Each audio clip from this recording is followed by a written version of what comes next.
Gracias a Dios, feliz miércoles a todos. Ay, perdón, no, es domingo, pero parece miércoles, ¿verdad? Quién sabe, tal vez a algunos se les olvidó que hoy es el día del Señor y que estar en la congregación es un elemento básico de nuestra vida de fe práctica, ¿verdad? Pero bueno, gracias a Dios que ustedes están aquí, que estamos puntuales. Primeramente para adorar el nombre de nuestro Señor porque Él es digno y también para que en su gracia nos entregue la enseñanza que edifica nuestras vidas. El día de hoy, ya lo habíamos comentado, hermanos, vamos a iniciar una serie de predicaciones, una serie basada en el libro de los Hebreos. Un libro muy importante para nuestra vida de fe, un vínculo, una conexión muy fuerte con el Antiguo Testamento, un hilo conductor que nos permite entender muchas cosas simbólicas que sin las explicaciones que el Espíritu Santo da al autor de los Hebreos, nos sería verdaderamente complicado poder llegar a comprender. Hebreos es un libro cuyo autor no conocemos, pero que evidentemente fue inspirado por el Espíritu Santo y por lo tanto nos va a guiar a un mayor y más profundo conocimiento de la gran obra de nuestro Señor Jesucristo. Eso es lo que nos expone, lo que nos ilumina el libro de los Hebreos, la gran obra de nuestro Señor Jesucristo. Los eruditos especulan con la autoría de este libro, algunos lo atribuyen a Pablo, otros a Apolos, otros a Bernabé, incluso a Priscila. Pero lo único que realmente sabemos es que no sabemos quién lo escribió, pero sí sabemos que es un libro inspirado por el Espíritu Santo. Hay muy pocos detalles en este texto que nos indiquen con certeza quién es el escritor, pero en términos reales eso pues pasa a un plano secundario. Este libro es en sí una palabra de exhortación, como lo dice el mismo autor. En Hebreos 13:22, él dice lo siguiente: os ruego, hermanos, que soportéis la palabra de exhortación, pues os he escrito brevemente. Es una palabra de exhortación. Y una palabra de exhortación en términos prácticos, hermanos, es un sermón. Entonces, Hebreos es una carta, es un sermón inspirado por el Espíritu Santo, escrito con un extraordinario y muy bello estilo literario, pero sobre todo con una fuerza espiritual impresionante.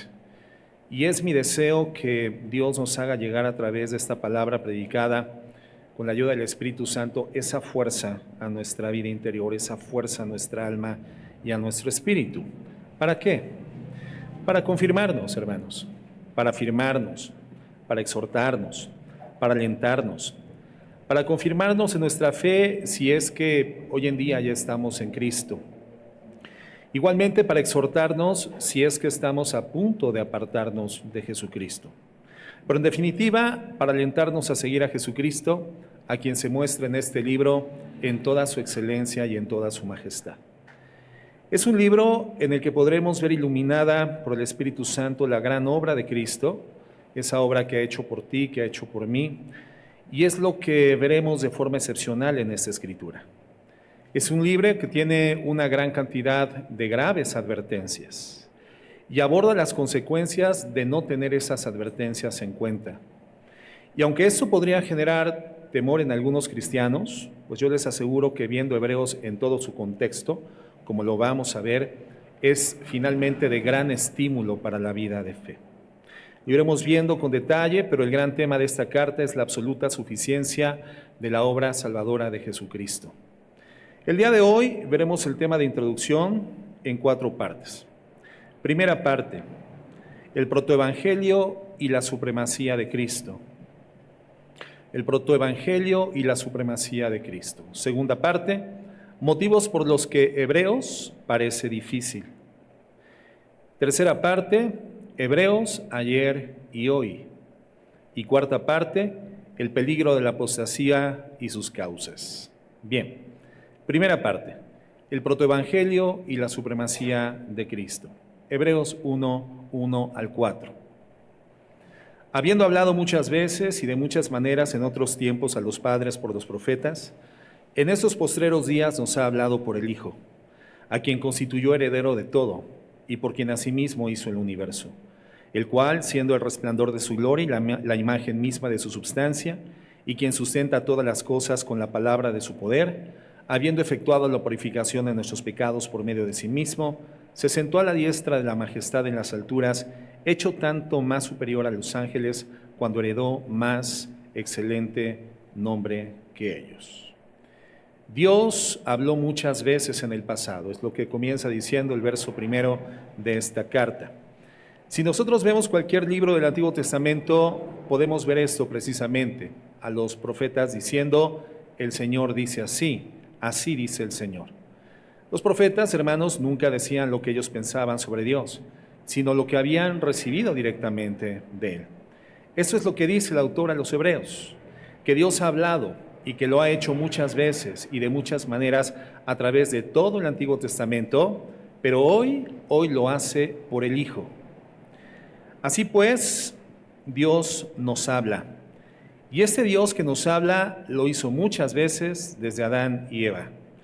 Lo que significa, hermanos, que el Evangelio estaba ahí, en el mismo huerto del Edén, desde el principio. Sin embargo, es gracias al Nuevo Testamento que podemos entender el plan que Dios tenía ideado desde el principio, desde antes de la fundación del mundo, para salvar a los hombres de la condición de destrucción. El protoevangelio, o sea, el Evangelio en el Antiguo Testamento, lo podemos ver desde el mismo comienzo de la revelación de Dios al hombre en el libro del Génesis. Por ejemplo, el Evangelio ya está cuando Dios le dice a la serpiente, pondré enemistad entre ti y la mujer, entre tu simiente y la simiente suya. Esta te herirá en la cabeza y tú le herirás en el calcañar, en Génesis 3:15. Dándonos a entender que enviaría a alguien, el descendiente de la mujer, que derrotaría a la serpiente, aunque no sin haber sido herido por la serpiente primero. Eso pues apunta a que el sufrimiento de Cristo, su muerte por nosotros, su resurrección, derrotaría determinantemente a Satanás. Aquí pues tenemos en Génesis el Evangelio en estado embrionario, el Evangelio en embrión. ¿Y por qué sabemos que la serpiente es Satanás? Bueno, lo dice, por ejemplo, Apocalipsis 12:9. Y dice, y fue lanzado fuera el dragón, el gran dragón, la serpiente antigua, que se llama Diablo y Satanás, el cual engaña al mundo entero. Fue arrojado a la tierra y sus ángeles fueron arrojados con él. Entonces entendemos que esta serpiente que tiene esta interlocución con Eva, la esposa de Adán en el huerto del Edén, es el lugar que Adán tendría que haber guardado con absoluta productividad física, pero también con absoluta santidad.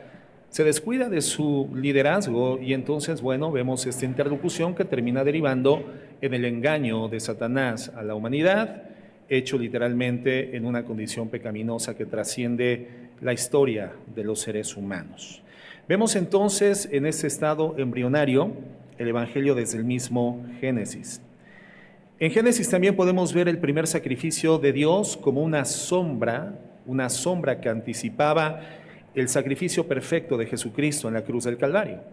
Génesis 3:21 dice lo siguiente: Jehová Dios hizo al hombre, a su mujer y a su mujer túnicas de pieles y los vistió. Recuerdan ustedes que cuando ellos inciden en el pecado, se dan cuenta de su desnudez, ellos cosen hojas de higueras con el propósito de cubrir su desnudez, la cual apenas en ese momento cobraban conciencia delante de la santidad de Dios. Una cobertura que no les sirvió de nada porque cuando son confrontados por el Señor se ven llenos de miedo y de vergüenza. Pero finalmente el Señor, después de los juicios que otorga al hombre, a la mujer y a la serpiente, después de que son sacados del huerto del Edén o antes de ser sacados del huerto del Edén, el Señor genera el primer sacrificio de un animal con el propósito de darles una cobertura digna, la cobertura de las pieles de ese animal. Entonces vemos en este sacrificio, este primer sacrificio ejercido por Dios, un anticipo del Evangelio, una hermosa cobertura que el Señor nos da con su propia justicia. Y entonces aquí comenzamos a ver el mensaje del Evangelio, al igual que en los primeros sacrificios del pueblo judío para cubrir temporalmente su pecado. Así pues, entonces, el Evangelio que conocemos a través del Nuevo Testamento no es sino la plena revelación que Dios ya había venido diciendo en tiempos antiguos, muchas veces y de muchas maneras a través de los profetas. Entonces, el libro de los Hebreos en el versículo 1 ratifica que lo que leemos en el Antiguo Testamento, hermanos, es la palabra de Dios, inspirada a sus profetas. Pero en el versículo 2 vemos que esta revelación de Dios en el Antiguo Testamento no está completa hasta la llegada de Jesucristo. Por eso dice que en los postreros días nos ha hablado por el Hijo, a quien constituyó heredero de todo y por quien asimismo hizo el universo. Muy bien. Veamos una de las señales de los dos primeros versículos que nos dan enseñanzas importantes, profundas. En primer lugar, el gran privilegio que tú y yo tenemos de que Dios nos hable directamente a través de su palabra, gracias al Espíritu Santo que nos envió y que ha sellado nuestro corazón. ¿Cuántas veces realmente consideramos este privilegio que Dios nos ha otorgado y que no tenían las personas en los tiempos antiguos? Que no tenía el pueblo de Israel, el pueblo de Dios en los tiempos antiguos. Por lo tanto, es bueno pensar esto cada mañana, porque no valorarlo, hermanos, termina siendo un desprecio. No valorar el hecho de que el Señor nos habla directamente a través de su palabra, la cual es el mismo Señor Jesucristo, y no atender a la palabra de Dios de forma constante y cotidiana, es una forma de menosprecio de este privilegio que el Señor nos ha otorgado a nosotros. Que Dios nos hable directa y personalmente a través de su palabra por el poder del Espíritu Santo que habita en nuestro corazón, hermanos, es un privilegio que ni siquiera tenían los padres del Antiguo Testamento. Y sin embargo, nosotros muchas veces no nos damos cuenta de esto y lo menospreciamos. Otra enseñanza es que estamos en los últimos tiempos. Y eso es lo que significa la expresión en estos postreros días. Y hay quienes no terminan de creer esta verdad, pero es así. Estamos en los últimos tiempos, desde Pentecostés estamos en los últimos tiempos. Nadie puede afirmar que el Señor va a regresar en 2 meses o en 2 años, eso nadie lo puede saber, pero este libro, esta partícula bíblica afirma rotundamente que estamos en los últimos tiempos y eso es una verdad inobjetable. Hay otra enseñanza importante en estos primeros versículos, y que el día de hoy, bueno, solamente la voy a esbozar porque vamos a tratar el punto con mayor profundidad más adelante, y es la siguiente. En el versículo 1 dice que Dios ha hablado en otros tiempos por los profetas, y en el versículo 2 que ha hablado por el Hijo. Así dicen nuestras versiones. Pero resulta que en el original griego aparece el texto sin el artículo determinado él. En el original griego dice, en estos postreros días Dios nos ha hablado por Hijo, no por el Hijo, sino por Hijo. En los postreros tiempos Dios nos ha hablado por Hijo. En los primeros, en los antiguos, por los profetas. En los postreros, en los actuales, por Hijo. Y es muy interesante porque esto lo que nos muestra es la forma que Dios tiene de comunicarse en los últimos tiempos, particularmente con nosotros. La omisión del artículo él nos adelanta que los profetas eran los voceros de Dios, pero que el Hijo es más que un simple vocero, que el propio Hijo es el mensaje de Dios. El propio Hijo es el mensaje, o sea que Jesús mismo es Dios hablando al hombre.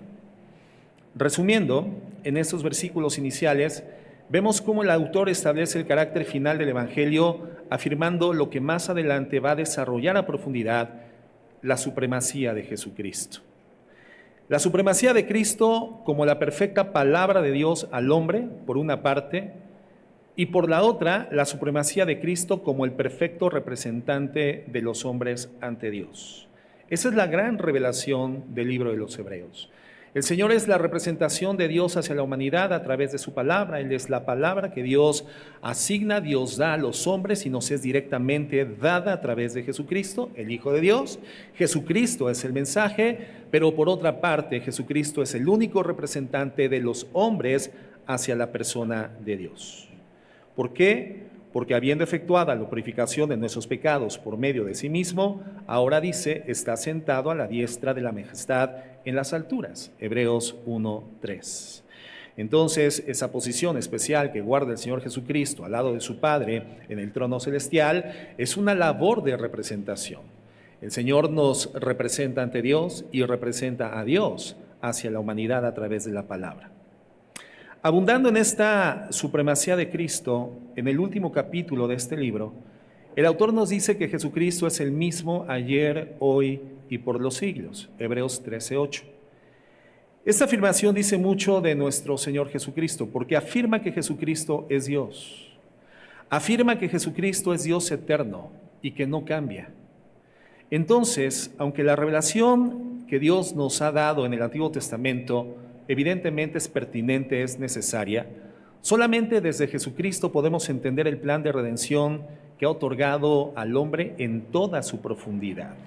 Toda la revelación del Antiguo Testamento es importante, fue pertinente, pero sin el libro de los Hebreos, sin este vínculo comunicante de los significados que tienen los simbolismos que Dios designa para la escritura del Antiguo Testamento, será muy complejo llegar al conocimiento profundo y real del Evangelio que el Señor Jesucristo nos ha dado para la salvación de nuestra condición pecaminosa. Es decir, solamente a través de esta escritura encontramos un vínculo que define, que deja al descubierto, que revela, que ilumina por el Espíritu Santo en qué consiste la obra sacerdotal de redención del Señor Jesucristo a favor de nosotros.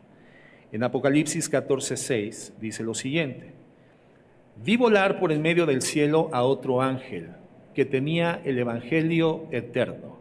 ¿Cómo es el Evangelio definido por la misma palabra de Dios? Es definido como el Evangelio eterno, para predicarlo a los moradores de la tierra, a toda nación, tribu, lengua y pueblo. Entonces, si el Evangelio siempre fue el mismo, el Evangelio es eterno, como lo dice Apocalipsis, por su culminación y perfección se da solamente, hermanos, en Jesucristo, solamente en Jesucristo. Es un evangelio eterno, pero la culminación de este evangelio se da en Jesucristo. Algo que en hebreo se subraya de forma especial. Sin embargo, pocos cristianos, y eso es una pena, pocos cristianos, hermanos, leen el libro de los Hebreos. Y cuando lo hacen, a muchos les parece difícil de entender.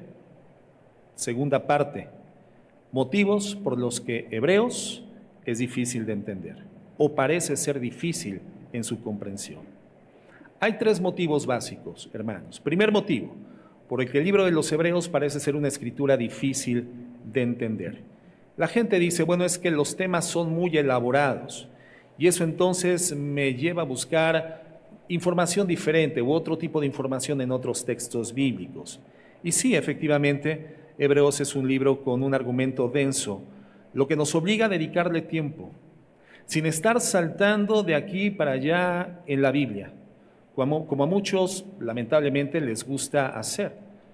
Y generalmente lo hacen solamente para calmar esa necesidad de presentarse delante de Dios con una conciencia aquietada. Y poderle decir al Señor, Señor, pues finalmente he cumplido con mi lectura diaria o eventualmente cuando me aproximo a la palabra de Dios. El punto, hermanos, es que ¿cuántos después de años de haber sido redimidos, aún solamente leen 3 o 4 líneas de la palabra de Dios de forma esporádica, de forma eventual y generalmente cuando tienen una imperante o apremiante necesidad en su alma o en sus condiciones físicas? Y esa lamentablemente es su costumbre de aproximación a la palabra de Dios. Esto es penoso. Bueno, esto no lo podemos hacer con el libro de los Hebreos. Si realmente queremos comprenderlo por la gracia de Dios, necesitamos prestarle un enfoque realmente comprometido y no temer a las enseñanzas profundas que el Espíritu Santo tiene en su corazón, la disposición de iluminar a nuestro corazón y a nuestra mente. Bueno, eso no se puede hacer entonces con el libro de los Hebreos, es importante saberlo. ¿Qué enseñanza adquirimos de esto? ¿Qué enseñanza tomamos de esto? Bueno, que generalmente somos muy cómodos y poco comprometidos para leer la Biblia. Y ser así con la palabra significa que somos infieles con el Señor que nos dio la palabra. El Dios que decidió comunicarse directamente con nosotros, no como en los antiguos tiempos, sino ahora en los postreros, directamente, de forma personal, a través de su Hijo Jesucristo. Si a nosotros Dios nos habla directa y personalmente por medio de su palabra, a través del Espíritu Santo, no como en los tiempos antiguos, entonces tendríamos que ser fieles con quien nos salvó y con quien nos lo comunicó a través de su palabra. ¿Cómo somos fieles a Dios? A través de leer su palabra, hermanos, leyendo su palabra. Segundo motivo por el que el libro de los Hebreos parece difícil: las referencias al Antiguo Testamento. Leer Hebreos implica conocer mínimamente el Antiguo Testamento. Si no es así, va a ser difícil comprender muchas de las cosas que este libro nos quiere transmitir. Si desconocemos el sistema de sacrificios en el tabernáculo, su diseño, la ubicación de su mobiliario, así como las ceremonias para celebrarlo, vamos a tener dificultades adicionales para entender este libro de la Biblia. Por lo tanto, a partir de hoy les voy a dejar una tarea que tienen que cumplimentar en sus casas y es darle lectura al Antiguo Testamento. ¿A qué libro, hermanos? ¿Quién me dice qué libro tienen que leer? ¿Hermana Lila? ¿Perdón? El libro de Levítico. El libro de Vayikra en el hebreo. Levítico, hermanos, para poder tener una conexión y un conocimiento de la explicación o cuáles son los símbolos que el libro de los Hebreos precisamente abre, apertura la explicación, la iluminación del Espíritu Santo, retirando las sombras y permitiéndonos entender que el cumplimiento, el objeto que anunciaban las sombras, tiene advenimiento y tiene cumplimiento con nuestro Señor Jesucristo de forma real. Entonces, sin un conocimiento previo de estos elementos simbólicos que sobre todo están incluidos en el libro de Levítico, sería muy difícil poder comprender toda la enseñanza del libro de los Hebreos y por lo tanto la tarea es que esta semana se van a dar los tiempos para leer el libro de Levítico. El autor, hermanos, da por hecho esto, que la audiencia original a quien fue enviada la carta conocía bien las Escrituras, porque es un libro clave para comprender de forma correcta el conjunto de la Biblia. ¿Por qué? Porque en Hebreos vemos cómo las sombras del pasado, es decir, del Antiguo Testamento, se aclaran a la luz de la realidad que es Cristo en el Nuevo Testamento. No hace mucho explicamos en algunas enseñanzas aquí en la congregación qué es lo que representan estas sombras que menciona la Escritura, hablando precisamente de todos esos tipos proféticos anunciados en el Antiguo Testamento y que tienen su cumplimiento con el antitipo que es nuestro Señor Jesucristo. Decíamos que una sombra es la representación de una realidad, pero la sombra no es la realidad. La sombra es el anticipo de una realidad que está por llegar. Es lo que le sucede al niño que está en su cama esperando la llegada de su mamá para que le dé su biberón y entonces ve cómo la sombra anticipa la llegada de su mamá. Cuando ve la sombra entrando a la habitación se llena de emoción, de gozo, pero cuando entra la mamá se olvida completamente de la sombra porque la realidad que anticipaba la sombra está presente. Eso es una sombra. El Antiguo Testamento, hermanos, es una sombra que nos anticipa la realidad. ¿Quién es la realidad? Nuestro Señor Jesucristo. Entonces, cuando hablamos de un tipo, estamos hablando de una sombra, un anuncio profético. Y cuando hablamos de un antitipo, es el cumplimiento finalmente de esa sombra o de ese anuncio profético. Es en Hebreos que vamos de manera transparente a ver a Jesucristo, dando cumplimiento a todo lo que el Antiguo Testamento nos enseñaba solamente en sombras. Hebreos interpreta de manera magistral el paso de un orden material y temporal del Antiguo Testamento a otro orden espiritual y eterno, que es el que Dios siempre tuvo en su mente. Es la realidad espiritual y eterna que Dios siempre ideó desde el principio, pero que termina encontrando su culminación en Jesucristo. Entonces, no sé si logramos darnos cuenta, hermanos, de la importancia del libro de los Hebreos, la importancia medular que tiene para nuestras vidas el estudio de esta escritura. Es impresionante. Por ejemplo, descubrir en Hebreos cómo el propósito principal del tabernáculo y sus ritos consistía precisamente en señalar ese camino por el cual el hombre podía acercarse a Dios. Camino que hoy sabemos que anticipaba el camino nuevo y vivo abierto por el Señor Jesucristo. Eso es lo que hace el libro de los Hebreos al utilizar estos simbolismos del Antiguo Testamento como referencia. El camino vivo y nuevo que nos abrió nuestro Señor Jesucristo a través del velo. ¿Qué es el velo del templo? ¿Qué es el velo del tabernáculo, hermanos? ¿Qué es el velo? Hebreos nos va a decir. ¿Qué es el velo? Ese velo que fue rasgado precisamente en el momento del sacrificio de Jesucristo. Es sacrificado el cuerpo de Cristo y el velo es abierto para poderle dar acceso pleno al hombre en ese camino vivo y nuevo por la sangre del Señor a la presencia de Dios en forma individual, personal y permanente. ¿Qué es el velo? Si el velo se rasga cuando el cuerpo de Cristo es crucificado y muere, ¿qué es el velo? ¿Qué representaba el velo? El cuerpo de Cristo, hermanos. Por eso es tan importante el libro de los Hebreos. porque podemos reconocer el Evangelio, el anuncio, el plan de redención, el Evangelio eterno que nos dice el libro del Apocalipsis, existía, pero que tiene su perfecto cumplimiento en el Señor Jesucristo. ¿Qué enseñanza encontramos en esto? Bueno, como cristianos no nos deja bien parados esto, porque deberíamos de tener la misma pasión por conocer el Antiguo Testamento que el autor da por hecho que tenían los destinatarios originales de la carta. Pasión por la Escritura, pasión por el Antiguo Testamento. Y la realidad es que la mayor parte de los cristianos desdeñan el Antiguo Testamento. Tienen una inclinación prioritaria por el Nuevo Testamento. Y esto, hermano, nos puede llevar a una condición de desbalance espiritual, porque toda la Escritura es inspirada por Dios. Toda la Escritura, Antiguo y Nuevo Testamento, de Génesis a Apocalipsis. Y toda la Escritura nos hace aptos, porque nos recomienda, nos redarguye, nos aconseja, nos guía, nos conduce y nos prepara como hombres y mujeres de Dios para toda buena obra. Entonces, el autor a los hebreos tiene una plena convicción del amor que los lectores tenían hacia la Escritura del Antiguo Testamento, y por lo tanto esta es una exhortación a nosotros de desarrollar pasión por la lectura igualmente de los textos veterotestamentarios. Veterotestamentario, te recuerdo, es un tema que hace alusión al Antiguo Testamento, a lo viejo, no porque haya caducado, sino porque fue primero y es antiguo. Es como cuando tú dices un veterano. ¿Quién es un veterano? Una persona de años. Bueno, en ese sentido es el veterotestamentario. Cuando hablamos de una etapa veterotestamentaria, estamos hablando del Antiguo Testamento. Hebreos entonces es una llave, hermanos, que nos abre el entendimiento cristiano de esto precisamente, del Antiguo Testamento. Tercer motivo por el que Hebreos parece difícil. Bueno, pues las muy serias advertencias. Advertencias que no son fáciles de aceptar para los círculos de cristianos pasivos e indiferentes, cristianos adormilados, cristianos acomodados. No todos los que se llaman cristianos se comprometen de verdad con la salvación que dicen que han recibido de parte del Señor. No todos los cristianos tienen realmente, en términos reconocibles, un compromiso con ese estado redimido que dicen han recibido de parte de Dios.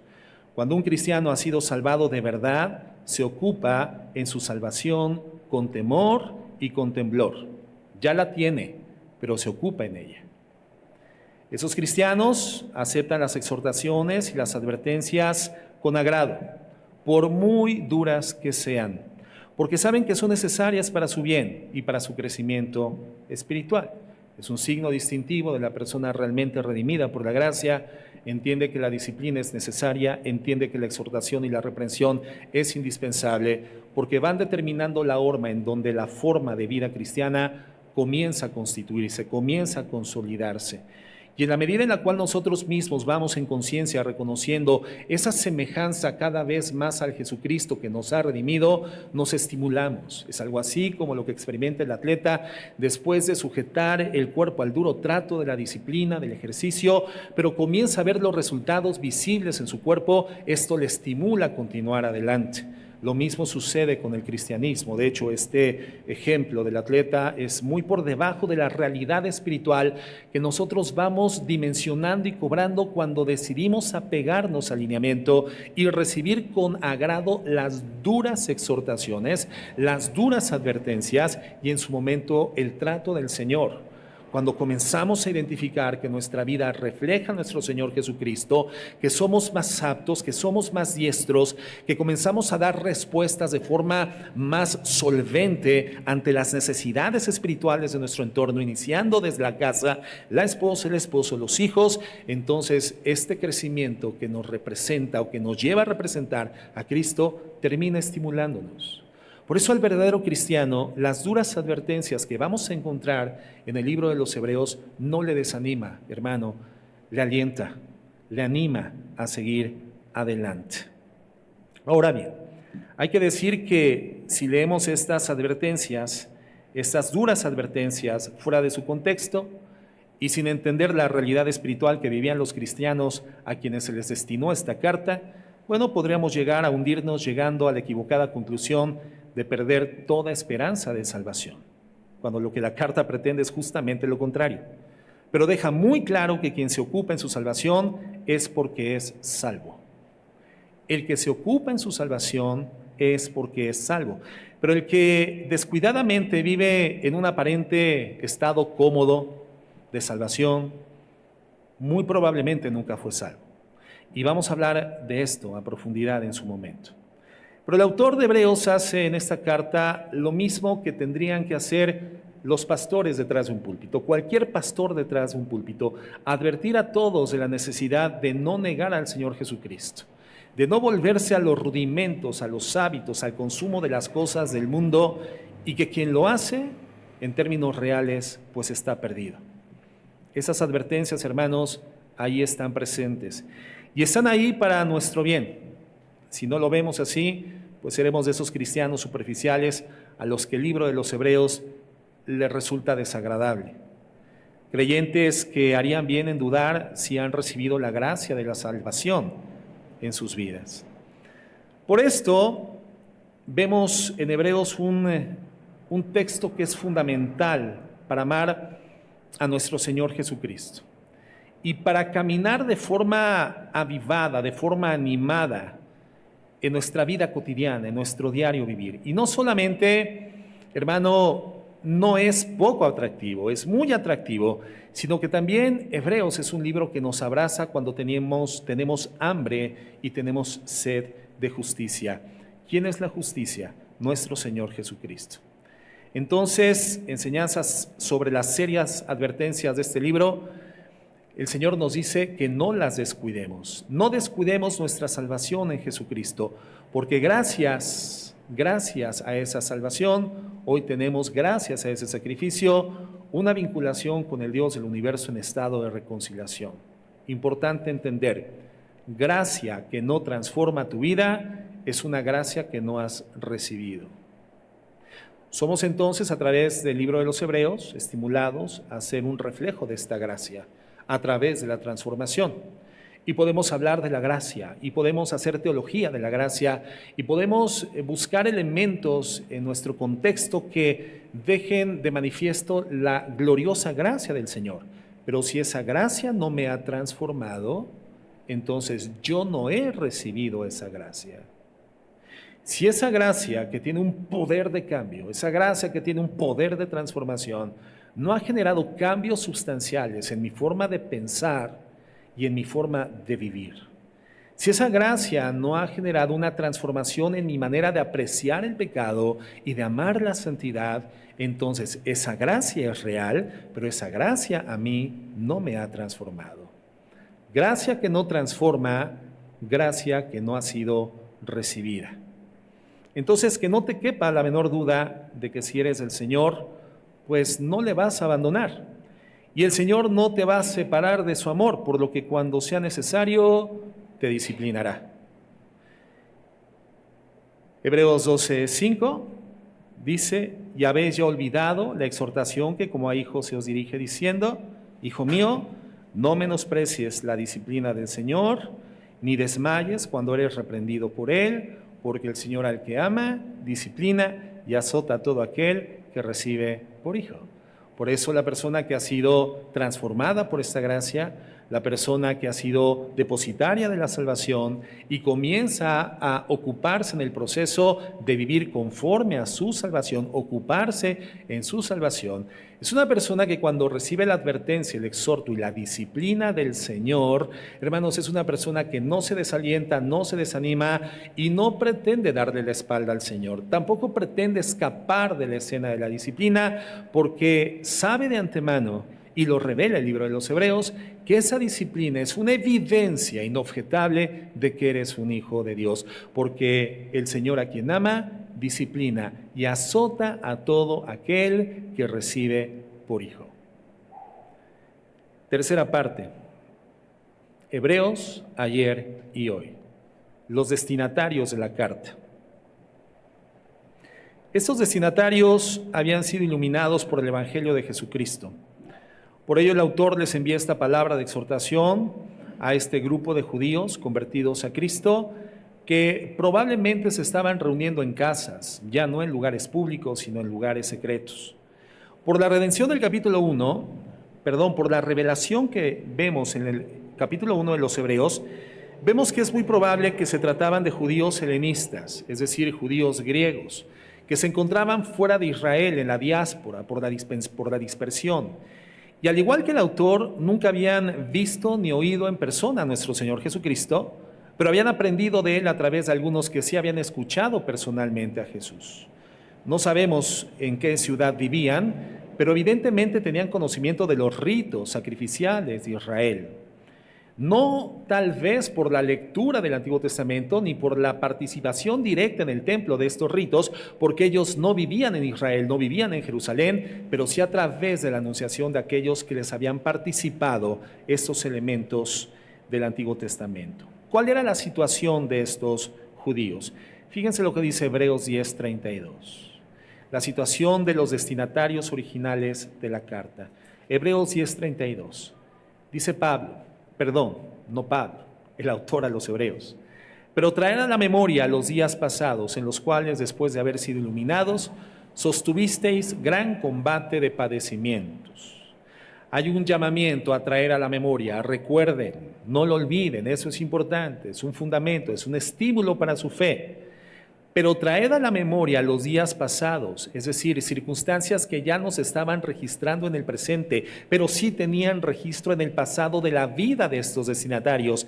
Traed a la memoria los días pasados en los cuales, después de haber sido iluminados, sostuvisteis gran combate de padecimientos. Entonces vemos que después de su conversión habían sufrido mucho, probablemente por la persecución de sus mismos hermanos judíos que ahora los acosaban por haberse convertido a Jesucristo. Así que muchos estaban pensando en volverse al judaísmo.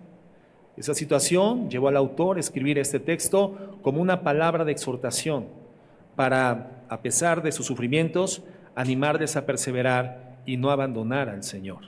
¿Qué enseñanza obtenemos de esto? Que la persecución trae muchos sufrimientos. La persecución es una de las peores circunstancias para mantenernos fieles al Señor. Pensar que Dios permite tal sufrimiento nos puede llevar a la equivocada conclusión de que no vale la pena seguir a Cristo. Pero debemos de recordar siempre que el sufrimiento en las manos de Dios, hermanos, tiene un propósito. Nos hace crecer en la fe, nos hace avanzar hacia el objetivo que es precisamente la salvación de nuestras almas. ¿Cómo desarrolla el autor esa situación por la que atravesaban estos judíos? Bueno, lo vamos a ver en una serie de versículos. 5 versículos que he extraído, hermanos, del libro de los Hebreos. Y les pido que leamos con concentración. Mis hermanos que están durmiendo, yo les sugiero que los sábados descansen lo suficiente para que el domingo podamos estar en estado de alerta en la congregación. Sobre todo en esta etapa de enseñanzas en donde vamos a tocar temas doctrinales, temas profundos y temas que ameritan toda tu atención y toda tu concentración. Recordemos que la iglesia no es el mejor lugar para venirte a dormir, de hecho es el peor lugar porque es el lugar donde Dios tiene disponible la bendición para entregártela y si tú duermes entonces pasará por tu frente, pasará delante de ti sin que te des cuenta. Y hay elementos de crecimiento espiritual para tu vida que si tú los dejas escapar a través de este estudio, probablemente no tengas entonces ni el impulso ni la base para poder aspirar a un real crecimiento espiritual en tu vida. Entonces, vamos a ver en esta serie de versículos, 5 versículos extraídos del libro de los Hebreos, cómo es que el autor presenta este esquema, esta situación que estaban viviendo los hebreos, a los cuales ya les dijo que en los tiempos antiguos ellos habían sido fieles y que necesitaban ahora traer a la memoria los tiempos de su fidelidad. Hebreos 5:11. Acerca de esto tenemos mucho que decir y difícil de explicar por cuanto os habéis hecho tardos para oír. ¿Cómo se hicieron estos judíos? Tardos para oír. ¿Lo podemos decir todos? Tardos para oír. Porque debiendo ser ya maestros, después de tanto tiempo, tenéis necesidad de que se os vuelva a enseñar cuáles son los primeros rudimentos de las palabras de Dios, y habéis llegado a ser tales que tenéis necesidad de leche y no de alimento sólido. ¿Por qué no podían ellos masticar y digerir el alimento sólido, las doctrinas pesadas, fuertes, profundas de la palabra de Dios? ¿Por qué? Porque se habían hecho tardos para oír. Hebreos 10:25. No dejando de congregarnos. ¿No dejando de qué? De congregarnos, como algunos tienen por costumbre, sino exhortándonos, y tanto más cuando veis que aquel día se acerca. Hebreos 13:9. No os dejéis llevar de doctrinas diversas y extrañas. ¿De qué no debían dejarse llevar? ¿Todos juntos? Otra vez, de doctrinas diversas y extrañas. Porque buena cosa es afirmar el corazón con la gracia, no con viandas que nunca aprovecharon a los que se han ocupado de ellas. Hebreos 13:17. Obedeced a vuestros pastores y sujetaos a ellos. ¿A quienes tenían que obedecer? ¿Y qué tenían que hacer? ¿Juntos? ¿A quién tenían que obedecer? ¿Y qué tenían que hacer?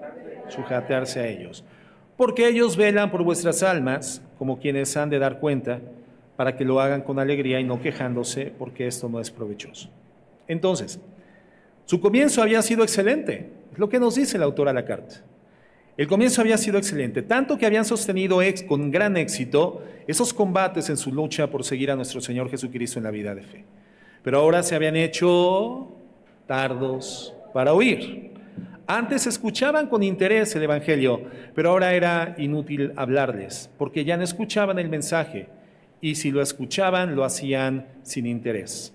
Como cuando escuchamos el ruido de la lluvia en la calle, que escuchamos el ruido, pero realmente llega un momento donde ya no le prestamos atención a ese ruido. Simplemente hay mensajes que por no permanecer en una condición de fidelidad al mensaje, termina siendo simplemente ruido para nosotros porque nos hemos hecho tardos en oír.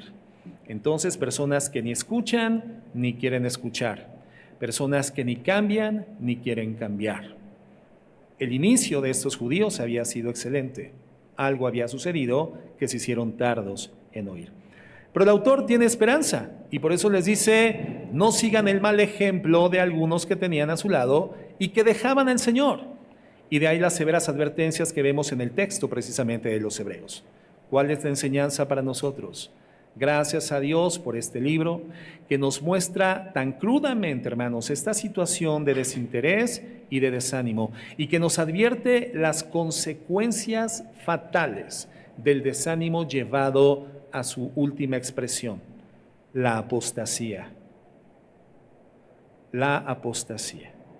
Además, lo hace siguiendo un patrón que nos puede ayudar mucho a tratar este tema de forma importante para intentar sanarnos de esta condición si es que estamos cursando por el desánimo. Y ese es el esquema que sigue el autor sobre la situación de esos hebreos convertidos al Señor. En primer lugar,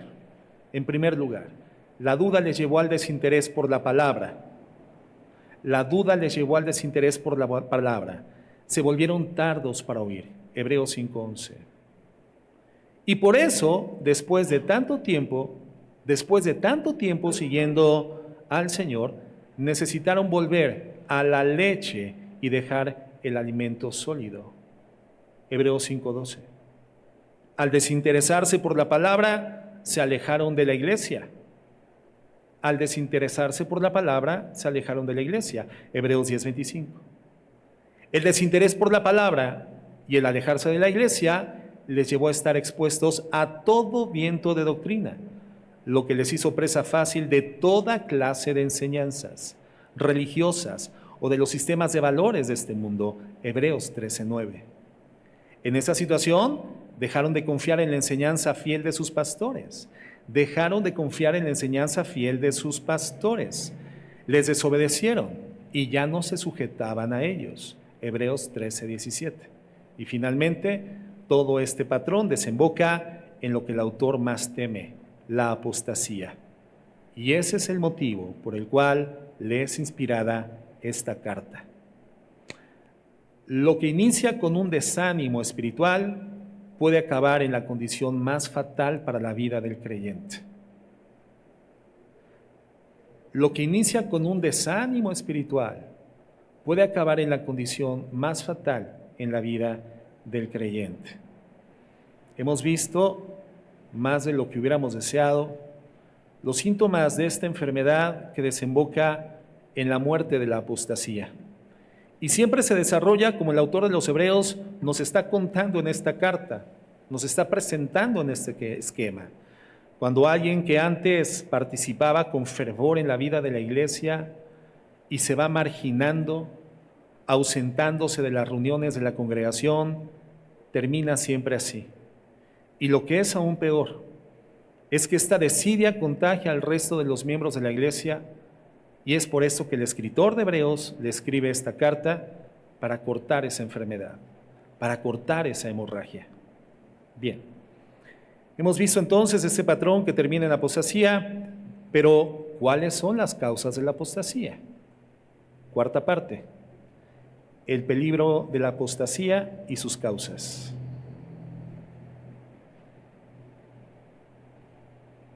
El peligro de la apostasía y sus causas.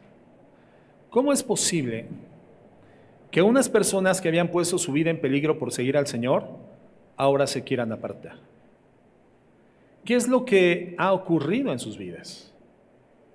La causa de la apostasía pueden ser muchas y pueden ser de hecho variadas.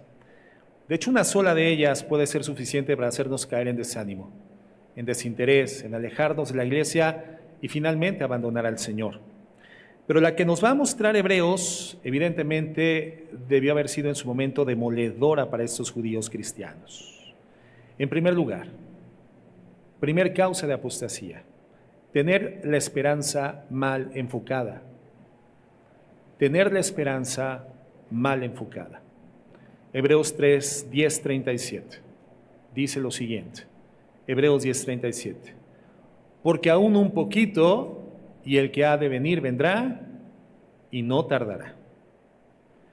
Sabemos que en los días de Jesús muchos le seguían porque le consideraban más que un líder religioso, un líder político. Y cuando se dieron cuenta de que no era así, bueno, pues le abandonaron.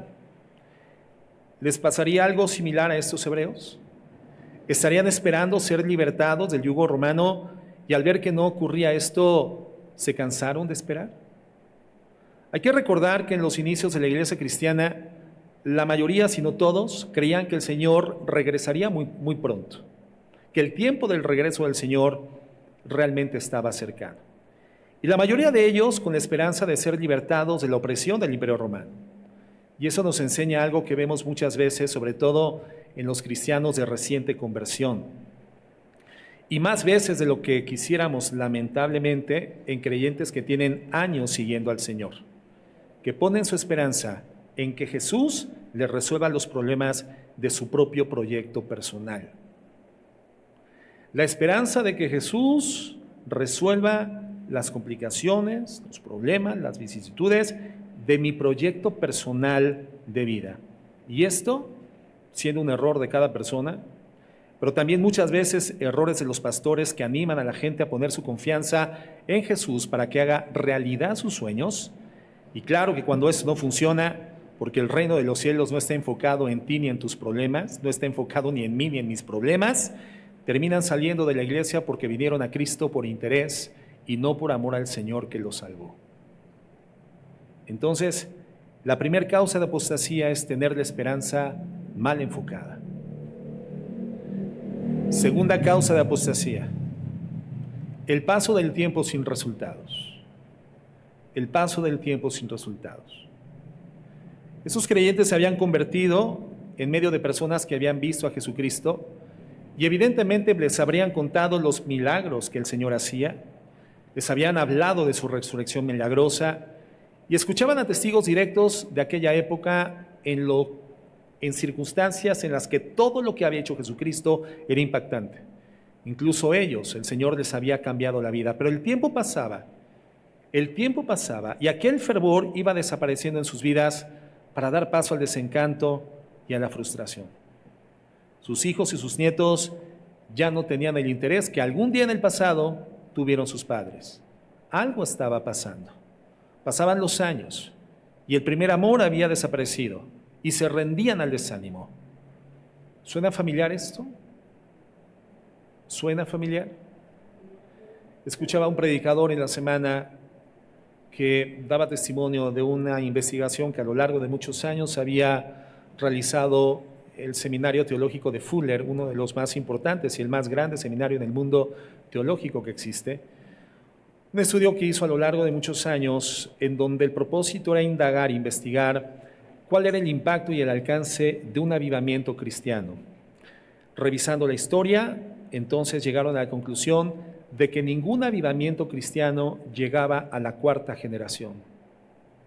El avivamiento comenzaba con una generación, después en algún sentido, a lo largo de la vida de esa generación, comenzaba precisamente el desánimo porque el avivamiento en algún sentido mal enfocado les llevó a creer que el Señor Jesucristo operaba para dar solución a los problemas de sus proyectos personales de vida, y entonces en alguna fase del tránsito los hijos de esta primera generación del avivamiento comenzaron a observar el desánimo de sus padres y por lo tanto lo que para los padres en una etapa de su vida era fervor dentro de la vida cristiana, para los hijos comenzó a convertirse en algo meramente religioso, tradicional y nominal. Y sí, eran llevados por sus padres a la iglesia los días domingos, los días de servicio, algunos discipulados, la visita de los hermanos dentro de sus hogares, pero para los hijos esto era meramente una vida tradicional y nominal. Para los nietos de esa primera generación, el asistir a las congregaciones comenzaba a ser algo inapetecible, algo no deseable. La cuarta generación ya no era tocada por el Evangelio. Los hijos y los nietos de esta generación de judíos hebreos, esta generación de judíos cristianos, ya no tenían el mismo interés de sus padres. Algo estaba pasando. Pasaban los años y el primer amor se había desaparecido y se rendían al desánimo. Algo lamentablemente muy familiar a nuestros días. El paso del tiempo, cuando dejamos de ocuparnos en nuestra salvación con temor y con temblor, provoca este declive en el afecto, que tendría que no existir en la realidad de la experiencia de vida de un cristiano. Pero finalmente el paso del tiempo, en donde comenzamos a insensibilizarnos sobre este llamamiento, este exhorto que el Señor nos hace de que ya eres salvo, pero ahora ocúpate en tu salvación y en tu redención.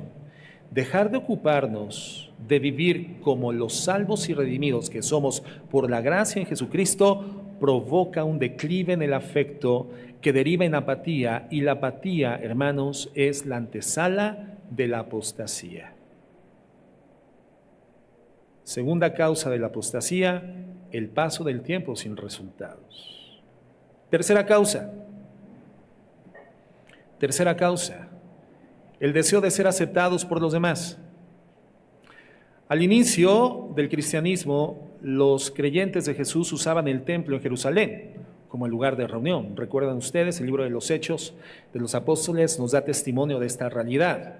Algunos de los milagros que hicieron los discípulos del Señor, los apóstoles de Cristo, ya resucitado y ascendido, lo hicieron en algunos lugares del templo. Nos habla de un milagro que el apóstol Pedro realiza por el poder del Espíritu Santo en la puerta llamada la hermosa del templo.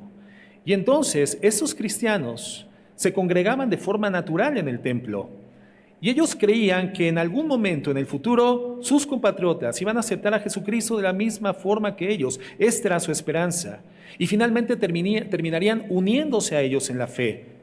Pero pasaba el tiempo y seguían siendo pocos, seguían siendo despreciados por los suyos y finalmente perseguidos por los suyos. ¿Te suena familiar esto? ¿No te suena esto de esperar que tu familia termine por convertirse y ya ha pasado el tiempo y no sucede? Esto, hermanos, es una verdadera prueba de fe, pero puede ser la causa de la apostasía por el desánimo de quien no ve los resultados que él esperaría en relación a su propia experiencia, a su experiencia personal en Jesucristo. Pero es una verdadera prueba de fe. La prueba de fe Si realmente creímos, hermanos, no sucede en el momento de nuestra conversión, sino años después. En el momento de la conversión, cuando es real, hay un ímpetu, hay un énfasis, hay un fervor por las cosas de Dios. Hay un deseo de continuar adelante por encima de cualquier adversidad. Nos ponen un monte, lo subimos, un lago, lo cruzamos, un desierto, igualmente lo cruzamos. Porque hay un fervor, la presencia del Espíritu Santo inaugurando nuestra condición espiritual, antes mortuoria, hoy avivada por su presencia, nos lleva a un ímpetu extraordinario, pero va pasando el tiempo y las verdaderas pruebas de fe se presentan. La verdadera prueba de fe en tu vida, si realmente creíste, no sucede en el momento de tu conversión, hermano, sino años después. Y cuesta aceptar que no te acepten, especialmente si es tu familia. Cuesta aceptar recibir burlas por tu cristianismo, especialmente si es tu familia. Cuesta recibir los señalamientos y la crítica por tu vida de fe, especialmente si es tu familia. Es duro, hermanos, pero es normal. Y esa es una gran prueba de fe. Para muchos, lamentablemente, es una causa de apostasía. La cuarta causa de apostasía, y la peor, la persecución. Solemos pensar en la persecución como algo romántico, hermanos, o algo que puede darnos prestigio dentro del ambiente espiritual. Pero la persecución es una actividad demoníaca. Después de su conversión, estos creyentes habían aceptado el sufrimiento de la persecución con paciencia. Pero algo había sucedido que había cambiado. Algo había sucedido que ya no soportaban la persecución. Y es que la persecución, hermanos, es una actividad enteramente demoníaca. ¿Recuerdas? Nuestra guerra no es contra carne y sangre, sino contra principados, potestades, gobernadores de las tinieblas, huestes espirituales de maldad que habitan en las regiones celestes. No es contra las personas que en términos físicos y pragmáticos encabezan una persecución física en contra de tu vida, sino contra las entidades espirituales que de forma psicológica y filosófica están manipulando las acciones físicas de las personas que encabezan la persecución. La cabeza de la persecución no es el líder físico que está arremetiendo en contra de tu vida, que se burla, que se contrapone, que te ridiculiza o que habla mal de ti. La cabeza de la persecución es Satanás, pero es invisible. Y lamentablemente por la persistente persecución, muchos encuentran un camino de escape de la persecución a través de la apostasía. Muy bien. Por todo lo visto hasta aquí, el autor de Hebreos les escribe para animarlos, para ayudarles a comprender que su fe en Jesucristo no había sido en vano, sino que Él era el cumplimiento de las promesas dadas a Israel. También era necesario confrontarlos ante las alternativas y hacerles ver que no podían seguir por dos caminos. Necesitaban apreciar la superioridad de Jesucristo con respecto al templo, al sistema religioso levítico. Por eso, hermanos, cuando al llegar Jesucristo pones tu esperanza en algo diferente a lo que Él te ha prometido en su palabra, cuando llegando Jesucristo a tu vida, pones tu esperanza en algo diferente a lo prometido en su palabra, corres el riesgo muy cierto de defraudarte al no conseguir las cosas en las que pusiste tu esperanza. Cuando al llegar a Cristo pretendes seguir siendo tanto del mundo como creyente, corres el riesgo muy cierto de desanimarte, enfriarte, dejar de congregarte y terminar por negar al Señor. Cuando al llegar a Cristo dejas de ocuparte en tu salvación con temor y temblor, corres el riesgo muy cierto de ver cómo pasa el tiempo sin santidad en tu vida. Cuando al llegar a Cristo amas más a padre o a madre que al Señor, o amas más a hijo o a hija que al Señor, corres el riesgo muy cierto de no ser digno de Él. Y cuando al llegar a Cristo te rindes al poder de Satanás, ese poder que Él tiene cuando te persigue, entonces estás a un pequeño paso de apostatar. Por todo esto, Hebreos, hermanos, es un libro que sigue siendo tan pertinente hoy como lo fue ayer para aquellos a los que iba dirigido. ¿Estás interesado en el libro de los Hebreos? ¿Sí? Vamos a orar.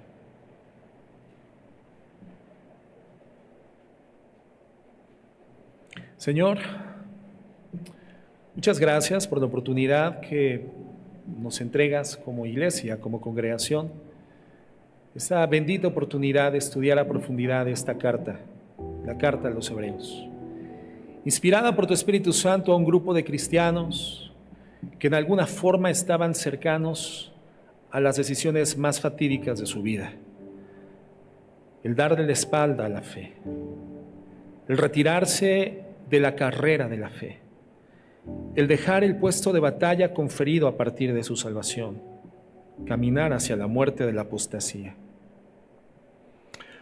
Hombres y mujeres que habían sido fieles en el pasado y por lo tanto tú les recuerdas por el Espíritu Santo, traigan a la memoria, recuerden los tiempos pasados.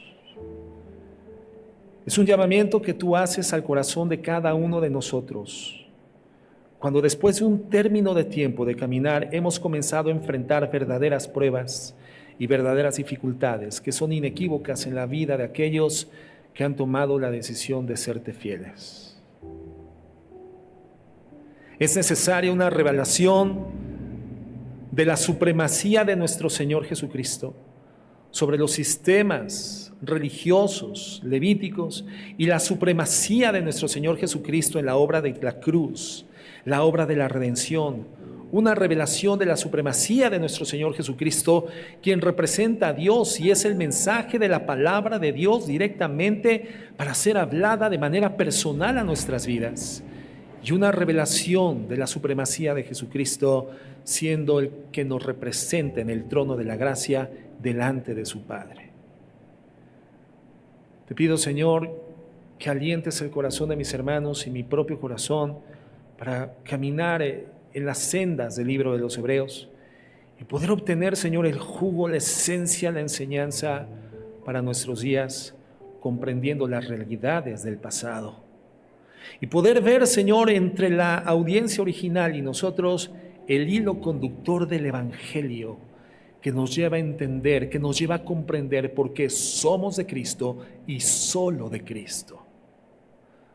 Porque el llamamiento a ser fieles a Él y solo a Él, de renunciar a los rudimentos del mundo, renunciar a los placeres del mundo y vivir de manera coherente y sobria con los bienes que por tu gracia tú nos otorgas, solo con el propósito de que podamos buscarte a ti por encima de cualquier interés.